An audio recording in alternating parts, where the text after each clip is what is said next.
Well, hey friends.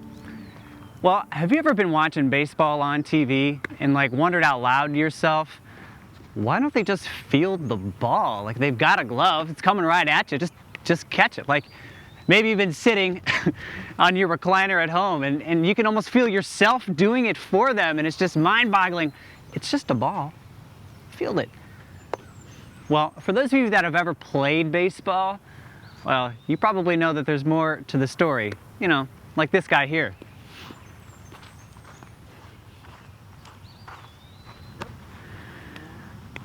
So there's a science to fielding a baseball. For example, you want to have your body facing the ball. You want to be low to the ball as it comes in. You want to shuffle. You don't want to cross your legs. And when you're first learning all of these things, it can seem, well, kind of awkward to most people. And you might even get worse before you get better. And you might even get sore as you learn. And these things can make you reconsider whether you want to follow the coach's advice at all. But you find out that when you do it over and over and over, you grow as a player.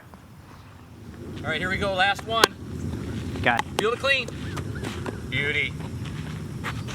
All right, let's head out. Hey, that was a good practice. You're really working hard on getting that glove out and getting dirty. Love that. Good. How about we have some fun this weekend and get after it, all right? Good. Let's go. Well, as Christians, sometimes we like to think of Jesus as our coach for life. Now, when we first start following after Jesus, just like with our fielding skills, we have lots of ideas and habits that we need to unlearn so that we can learn some maybe new ones or even counterintuitive ones at that. But the good news is that Jesus wants us to get the most out of the life that we have been given. He says He wants us to have life overflowing, life abundantly. And so Jesus shows us ways to live that do just that. And just like learning how to field, it's awkward and hard sometimes. You know, for example, Jesus tells us to do things like put the last first, to give things away in order to gain things, or to, you know, if you want to gain your life, you got to lose it. I mean, what? Well, this week, think about your experience learning a new skill. It could be baseball, it could be hockey. I mean, we're in Minnesota, right? Or any other thing. But then I want you to remember the process that you followed to get to where you are now. Think back to when you first started that and all the work, all the practice it took to get to where you are now. And then think about how that might connect to your walking with Jesus, to being a Christian.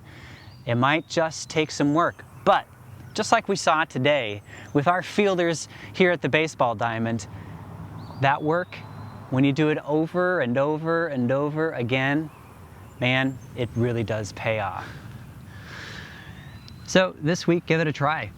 Maybe give it a couple tries. And if it gets difficult, don't forget that you've got a whole bunch of assistant coaches in your life. Yeah, God does that too. So you can ask people like me, people at church, or your parents. They would love to walk with you as you're learning how to follow after Jesus too. Or maybe even people in your small group. Guess what? The fall's coming. You get to be with your small group. But in any case, it all starts with being available, being willing to put in the work, and as we've been talking about the last few weeks, keeping your eyes wide open. So have some fun this week following after Jesus.